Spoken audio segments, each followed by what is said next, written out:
impresionante. He visto a una María Dueña, que es la que vimos desde la historia de Sira, y aquí en cambio tenemos a Cecilia, que es un personaje que parte quizá desde una circunstancia mucho más infrahumana, si cabe, y la vamos a ver sobrevivir de algún modo y trasladarse a Argelia, la Argelia francesa. Cuéntanos un poco cómo surge esta idea. ¿Qué va a encontrar el lector que no te haya leído todavía esta novela?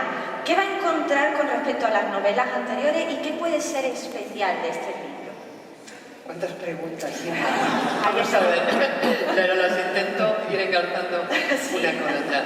Bueno, pues como dices, por si un día volvemos, nos lleva a los años de la Argelia francesa, que aparentemente, para yo diría el 98% de los españoles, es un territorio absolutamente ajeno, que supuestamente tiene muy poco que ver con España. Bueno, pues tiene mucho que ver. Parte de Argelia, sobre todo Orán, el oranesado, fue una propiedad de la corona española durante 3 siglos, luego se perdió, se vendió, en fin, pero allí quedaron fortalezas, castillos, incluso algo en la lengua, pasajes subterráneos, fortificaciones de todo tipo, mucha ingeniería militar, mucha arquitectura militar, dando, digamos, sustancia consistente a la ciudad. Y luego llegaron los franceses con su gran proyecto colonizador, establecen 3 provincias en Argelia y una de ellas es el oranesado. ¿Qué les pasa? Que no tienen franceses que ayuden a colonizar esa tierra. Los franceses no quieren ir allí a trabajar, no saben cómo trabajar esas tierras tan secas, no saben qué hacer con eso.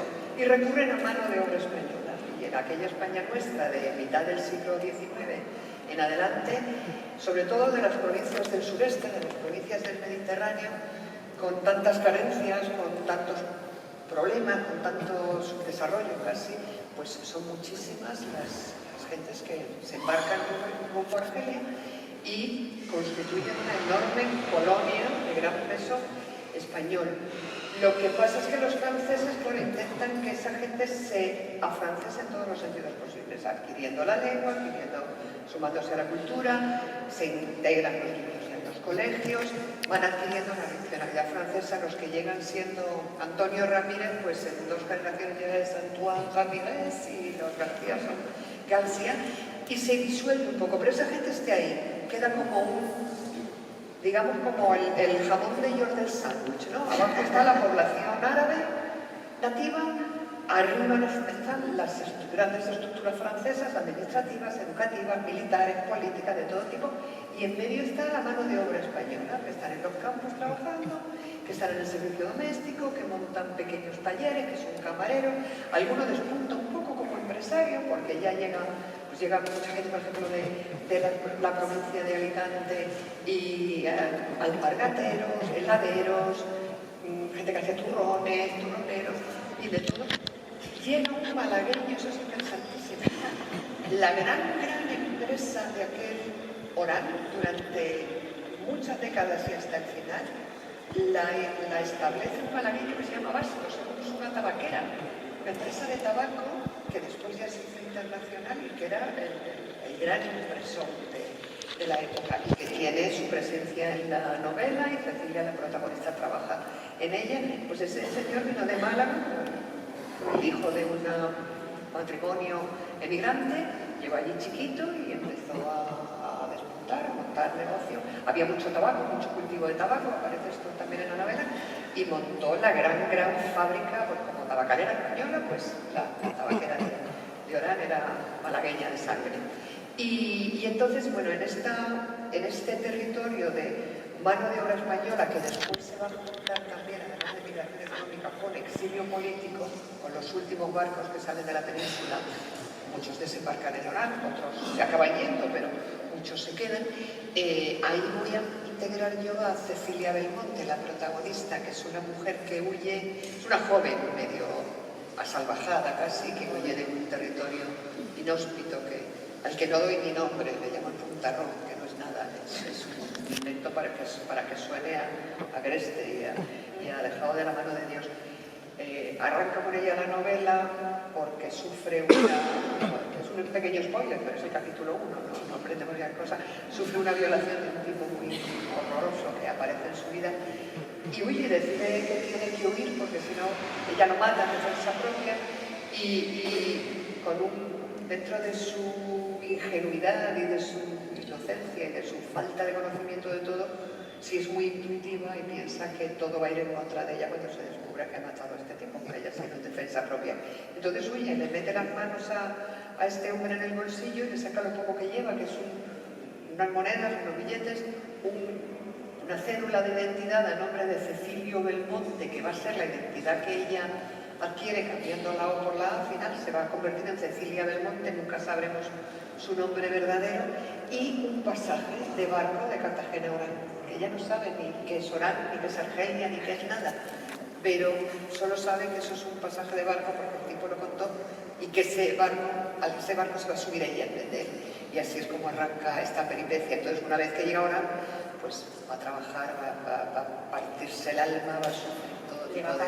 Le va a pasar de todo, y va a ser parte de esa enorme colonia de españoles que vivieron aquí hasta el final de la Guerra de la Independencia, hasta que en el año 62 vuelven a Europa. Fíjate que a mí me pareció muy curioso el tema de los nombres, lo manejan muy bien porque volvemos a lo mismo, en esa época se podían dar esos cambios sin que nada estaba informatizado. Exactamente, era fácil falsificarlo dentro de lo que cabe. Pero está muy oportuno el nombre, se lo pusiste a posta Cecilia, la que va a ciegas, aunque ve con claridad. No, yo se lo puse más, fíjate, por la sonoridad del nombre, ¿no?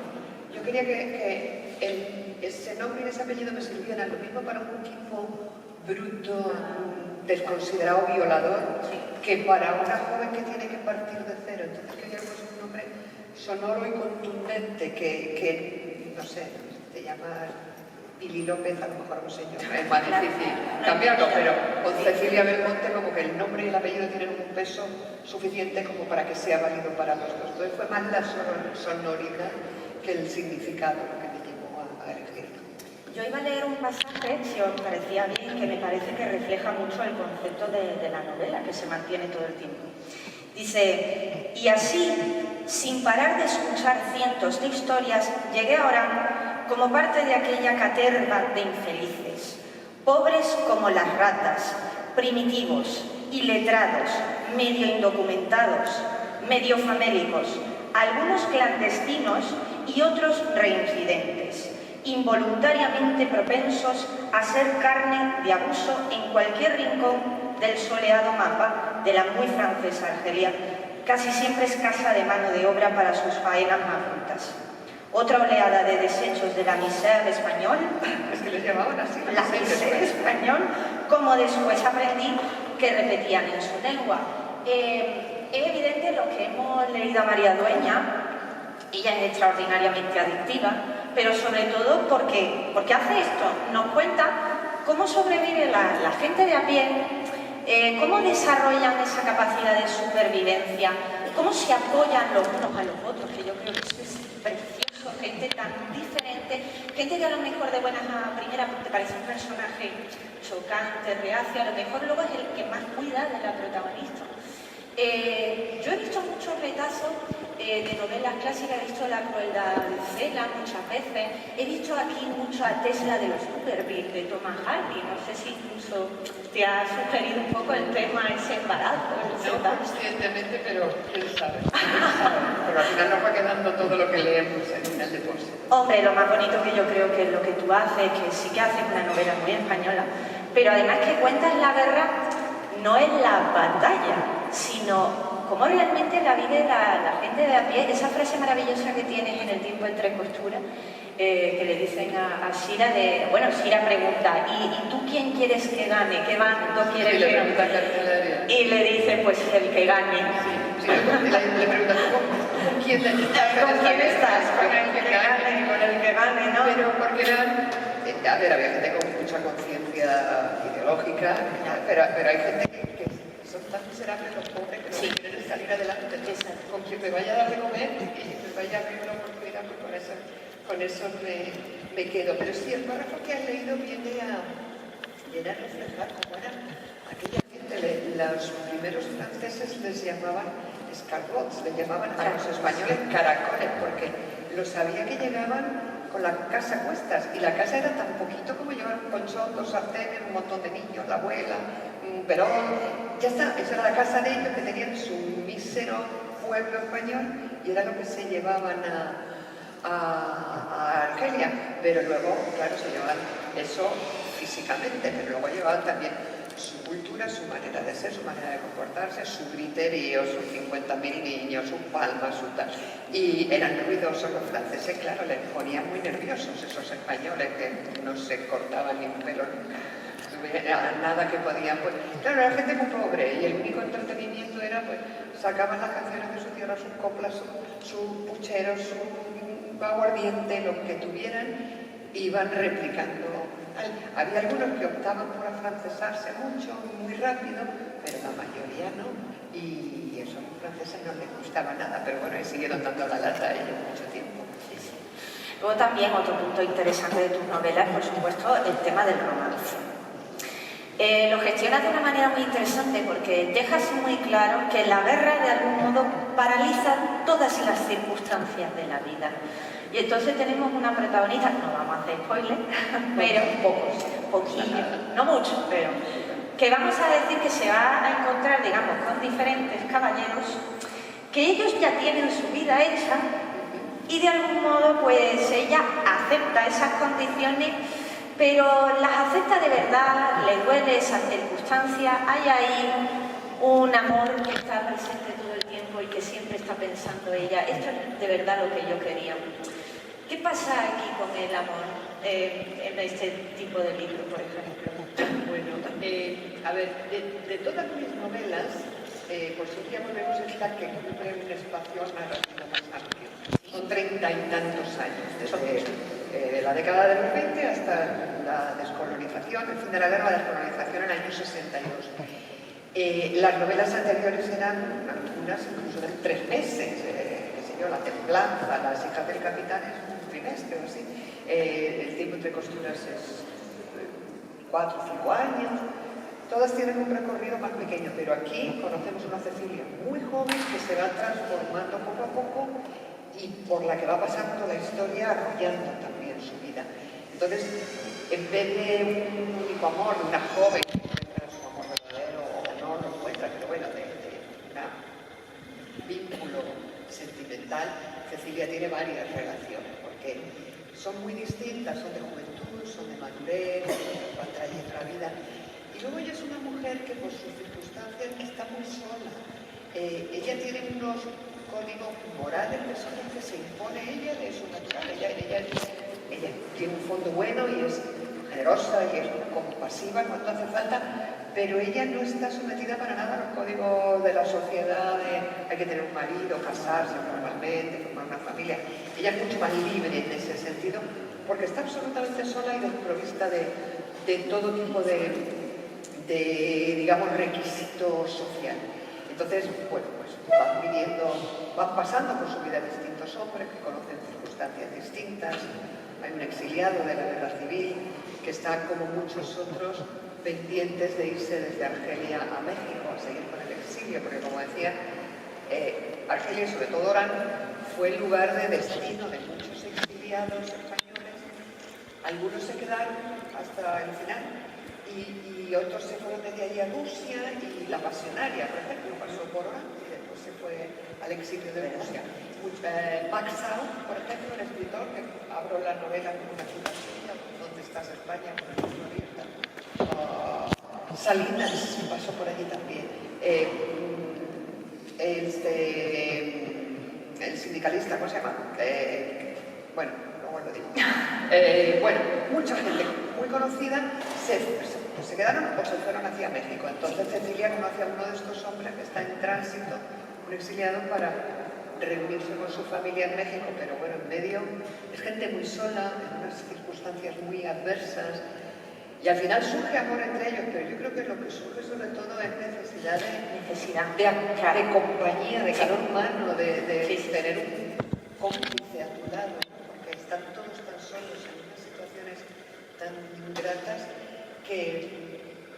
pasan estas cosas, ¿no? Pues, pasará mal, tendrá Cecilia un amor de juventud que aparecerá de vez en cuando, tendrá un mal marido, un marido espantoso, un primer marido. Claro, ese es otro hombre de su vida, Sí, claro. que tiene que salir como puede y que será antes y después. Habrá la guerra, la Segunda Guerra Mundial, claro, aquello era África también. Todo el desembarco de la Operación Torch, todo esto, el norte de África se llenó de tropas norteamericanas, pues también tendrán algo que ver con la Los americanos, sí, sí. Y luego en una novela tan francesa, pues se transformó, no os podía faltar un marido francés que le va a dar muchas sorpresas inesperadas, digamos, por no entrar en detalle. Además de mucho disgusto y de mucho penar. A ti te pasa como un amuno que te vienen los protagonistas a quejarse de todas las cosas que les hacen. A veces, fíjate que yo antes de ser escritora, yo leía, bueno, amuno, pero a muchos otros que ahora son mis compañeros de oficio les oía decir que los personajes se te van de los manos. Ellos escapan, piden o no piden permiso y crecen hacia lugares donde tú crees que no. Pensaba que aquí era una soberana tontería, los labios son tuyos, están en tu cabeza, tu cerebro manda a tus dedos que escriban en el ordenador lo que tú conscientemente quieres. Bueno, pues no, reconozco que se van muchas veces por donde no lo pensabas y yo creo que no hay que retenerlos, hay que dejarles que sigan su camino y a veces nos llevan a los escritores por circunstancias y vericuetos inesperados. Yo me he acordado mucho también esta evolución, porque se habla mucho de tus personajes femeninos, pero yo creo que tú haces también una evolución en los hombres chulísima. En el personaje de Rafael creo que es el que más se ve, porque lo vemos desde jovencito, y me recuerda mucho a esta Escarlata O'Hara y Rita Barber, diciéndose somos dos malas personas, pero bueno, aquí estamos, ¿no?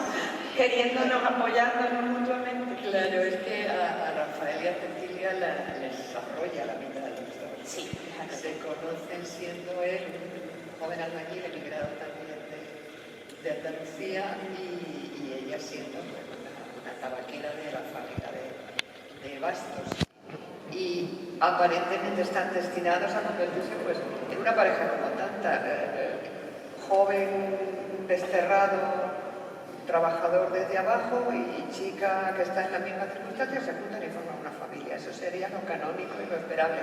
No pasa, desarrolla la vida, le pasan mil cosas por medio y los dos van creciendo en paralelo, se van encontrando, no se rompe esa amistad, pero se separa, cada cual establece su vida, su familia, su recorrido distinto, pero ese magnetismo del principio, esa fuerza del principio, no se va nunca, ¿no? Y los vemos como cada cual crece y se convierten en seres maduros con sus empresas, con su familia, con su vida, hasta que llega la fuerza peor de la historia que les atrapa otra vez, que es la guerra de la independencia de Argelia.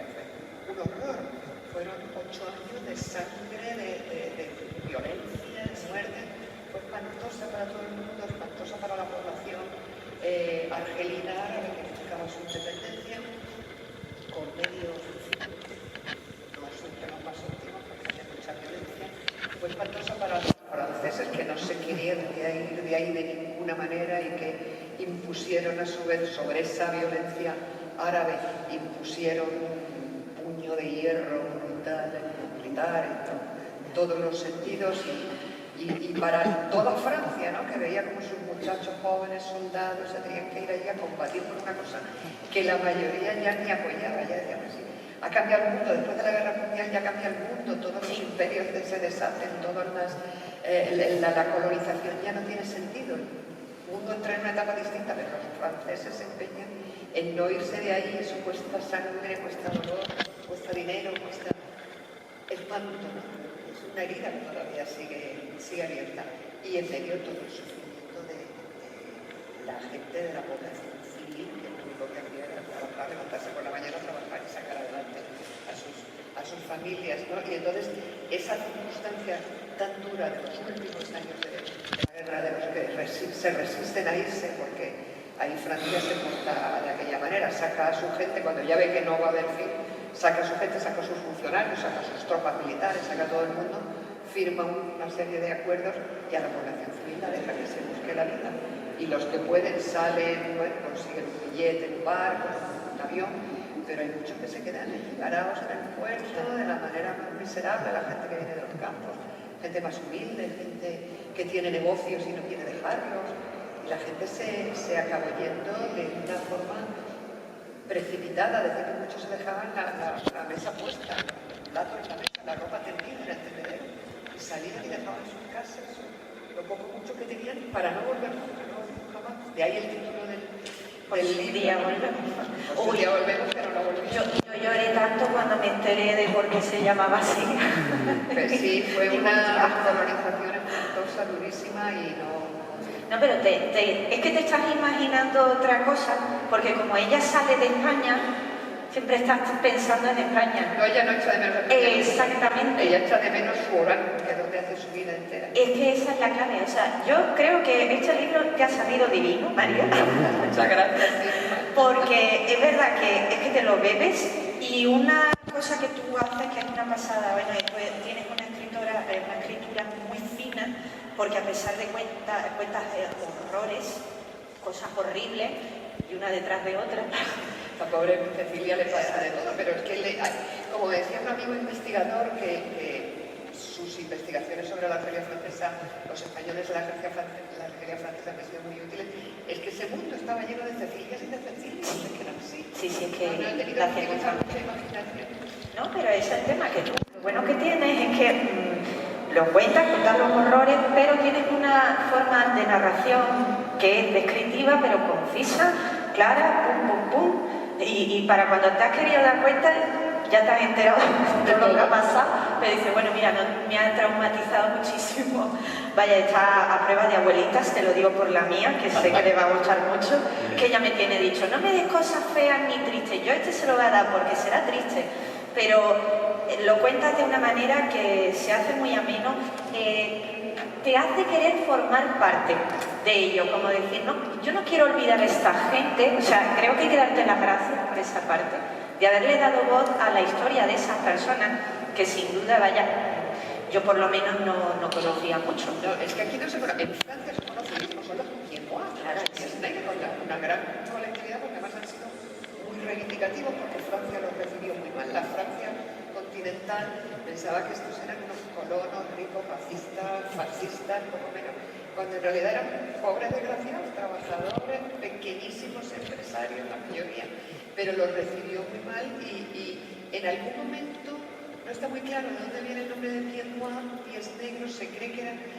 creía que los árabes les llamaban así a los militares españoles por las botas negras, se creía también que les llamaban así porque los franceses, con mano de obra española, son los primeros que empiezan a cultivar la vid, porque Argelia se convierte en un territorio de mucha exportación de vino para Francia. Y entonces, al pisar la uva, se les ponían los pies negros, decían, qué sé yo, el caso es que se quedan, primero les empiezan a llamar pied noir con tono peyorativo, despectivo, pero ellos abrazan esa etiqueta como un signo de identidad, claro, y ya sí que se reconocen a sí mismos como pied noir, y siguen, que esto fue en el año 62, y todavía van con su chapita aquí, con sus dos pies negros, escriben memorias, escriben libros de cocina, se reúnen, no, es una nostalgia y un enfado también que no acaba nunca de irse. Fíjate aquí que yo he escrito sobre el protectorado español, el tiempo entre costuras, que es parte de mi familia y es parte de tu historia personal, emocional, digamos, herencia. Los españoles cuando terminan protectorado se vienen a España con una enorme nostalgia, pero ya las llevan en su corazón, pero luego ya no pasa nada, pero esto no, esto es una herida mucho más abierta. Que no se les trató bien la salida, la acogida, y lo llevan muy en bandera todavía. Y entonces esta gente se fue mayoritariamente se fueron a Francia, porque ya eran segunda, tercera generación, los hijos ya estaban en el sistema, ya todos hablaban francés, ya podrían ser en Francia, tendrían trabajo, pero reunificación familiar, hubo ayudas también, económicas, pero un pequeño contingente se viene a España, que ese es el que se nos ha perdido un poco. hay una anécdota que no termina, una anécdota, pero muy real, como termina la novela, solo es un de mucho spoiler. Pero al final, como no pueden salir, hay muchos, están en un puerto lleno de gente, los van conduciendo desde el consulado, mandan una señal de ayuda a España, porque Francia no deja que entren por tratado que ha hecho con el nuevo Estado de Argelia, no deja que entre nadie a ayudar a embarcar a esa gente y a sacarla. Entonces dice que solamente pueden estar ahí las líneas comerciales. Y las líneas comerciales no dan abasto. Las navieras tienen lo que tienen para sacarlos. No deja que entren barcos militares, no deja que entren extranjeros, se ofrece Estados Unidos, se ofrece Italia, se ofrecen otros países que están por el Mediterráneo. Y finalmente hace una negociación con España, desde el consulado de España, y Franco, bueno, lo que había entonces, manda dos barcos, los dos ferries de comunicación entre el Virgen de África y el Victoria, los dos que hacían la línea Barcelona-Palma y Algeciras-Ceuta, dejan fuera pasajeros, que nos vamos a Argelia, escoltados por barcos militares y por aviones militares. Y allí los llevan, no les dejan entrar, bueno, se va un tira y afloja tremendo, y Nacho, finalmente entran estos barcos, cargan a la gente hasta la bandera y se los traen para acá. Uno iba a ir al puerto de Cartagena, otro de Alicante, finalmente llegan juntos a Alicante, se les recibe, se les ayuda, y ya unos se van a Francia y otros se quedan. Pero finalmente hay una pequeña colonia que decide arraigarse en Alicante, porque eran de pueblos cercanos, porque sí. Y esta gente en primeros años 60 fue importantísima, como una cosa nos lleva a otra en el tiempo, y cómo se nos olvida. Esta gente fue importantísima en el desarrollo de Alicante como destino de turismo, digamos. Es la época, primeros años 60, cuando está empezando, aquí en la Costa del Sol, lo conocen perfectamente. Está empezando el turismo. Esta gente llega de Argelia, pero llega de Francia, de instituciones francesas, de economía francesa. Y ahí hay cosas que en nuestra pobrecita España de los años 60 no había. Entonces llegan y montan centros de belleza, lavanderías automáticas, discotecas, pizzerías, porque muchos eran de origen italiano también. Llega gente con cosa inmobiliaria y mucho del desarrollo de Benidorm, de estos polos grandes de desarrollo turístico, que fue el origen del desarrollo español de los 60, poquito viene con los franceses de Argelia, con los Pienois, que eran, pues, en su día fueron pobrecitos españoles también, pero ya vuelven de otra forma. No obstante, claro que hay muchas cosas circunstanciales de la época y lo cuentas estupendamente, pero yo es que veo tanto que se puede comparar con la actualidad, esa frustración de las mujeres todavía, que pasan cosas gordas con los señores, controlándonos, dominándonos. Hay circunstancias, ya digo, fíjate que yo soy muy romántica y me gustan mucho tus historias de amor, pero a mí también me mola mucho, como te digo, este tema de las personas que se ayudan entre ellas, y igual que hablamos de los hombres de vida románticos de ellas, parece muy interesante incluso el señor que la ayuda al montar el negocio. ¿Tú crees que pasa ahora que quizá el amor lo estamos dejando un poquito de lado y las mujeres cada vez más estamos diciendo vamos a coger nuestra vida, vamos a montarla en condiciones? Hay mucho más que nos falta por recorrer. Yo soy cero romántica, a mí me cuesta muchísimo esfuerzo las historias de amor, porque me interesa mucho, a ver, no, entiendo que el amor no tiene una función en nuestra vida, no, a ver, no soy una piedra, pero quiero decir que a la hora de escribir me interesan las mujeres mucho más, que monten un negocio, que se ayuden, que salgan adelante, que enamorarlas, porque enamorarlas es dar vueltas en su círculo, y yo quiero que vayan para adelante, no.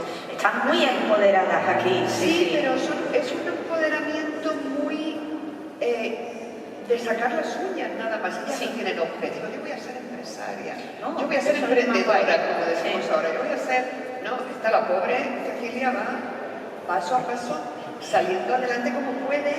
Superviviente. Y supervivencia, y además por cosas de la vida. Ella se adentra en el negocio del jabón y lo hace por mera necesidad, y además yo se lo cuento basado en una situación real, que es que les hablaba antes del exilio. Muchas mujeres en el último barco que salen de la zona llama República y Acción de la Guerra, salen de Alicante, salen de alguna de Cartagena, alguna de Almería, pero sobre todo de Alicante, el Estambul, que son barcos históricos. Van muchos hombres y van muchas mujeres. A los hombres cuando llegan las autoridades francesas se los llevan a campos de concentración, en serio, o sea, ahí se muere gente, enloquecen, les pasan todo tipo de calamidades. Y a las mujeres las dejan solas y sueltas, algunas van con niños, otras van solas. Y esas mujeres se quedan con una mano delante y otra detrás en un sitio totalmente perdido. Alguna puede conocer a alguien, les ayudan también otras familias solidarias, pero al final están solas durante meses sin tener nada con lo que vivir. Y entonces ellas, mujeres que no tienen más remedio que decir que como mañana, ¿de dónde saco dinero?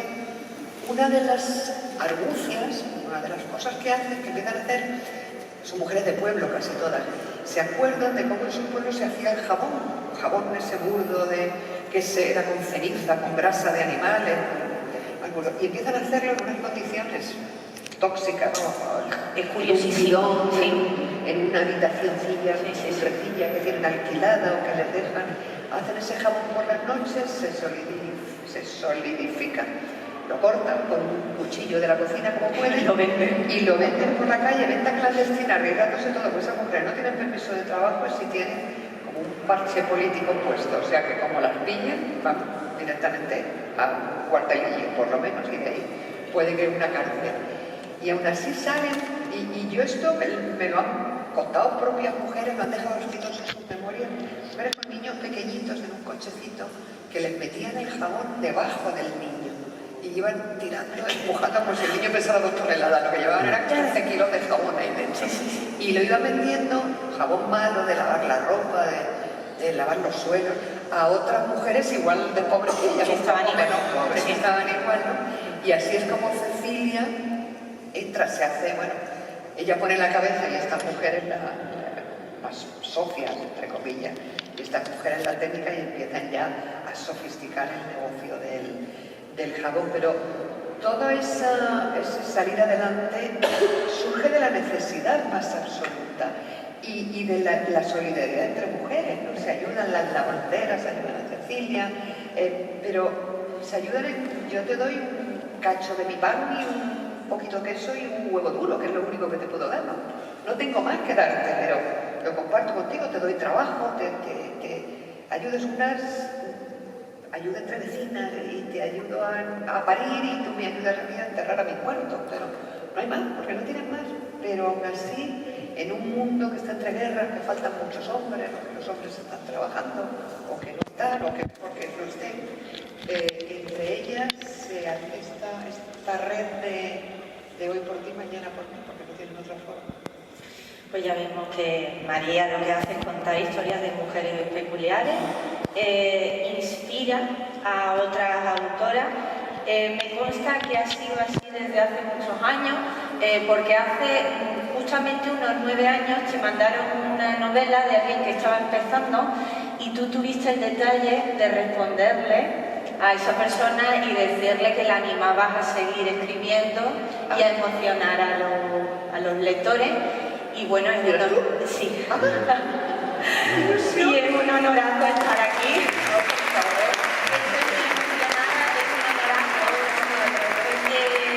María, yo creo que tú te has convertido en historia de la literatura española ya y estoy segura de que nos seguirás inspirando a todas las nuevas generaciones de autoras. Así que muchas gracias. Pues muchísimas gracias a ti, es una alegría que vengáis generaciones nuevas a coger el testigo que nosotros hemos cogido de otros y es estupendo ver que yo vengo ahora de Granada, del Festival de Poesía. Hoy te voy a decir aquí, no, y es que es una maravilla ver cómo los libros nos siguen moviendo, nos siguen uniendo en un tiempo en el que tenemos tantas distracciones, que estamos tantas prisas para todos. Tantas prisas y tanta tentación que en un modo tenemos todo metido. Entonces, bueno, pues que sigamos, los libreros sigan vendiendo libros, la gente venga por una firma o a escucharnos, a hablarnos, es una maravilla. De hecho, da pena, sentimos que las cosas hayan surgido así por la lluvia, lo hemos hecho con mucho cariño y lo mejor posible. No sé si tenemos tiempo para preguntas, alguna muy breve porque se tiene que ir a firmar a la caseta de Leo Marquez.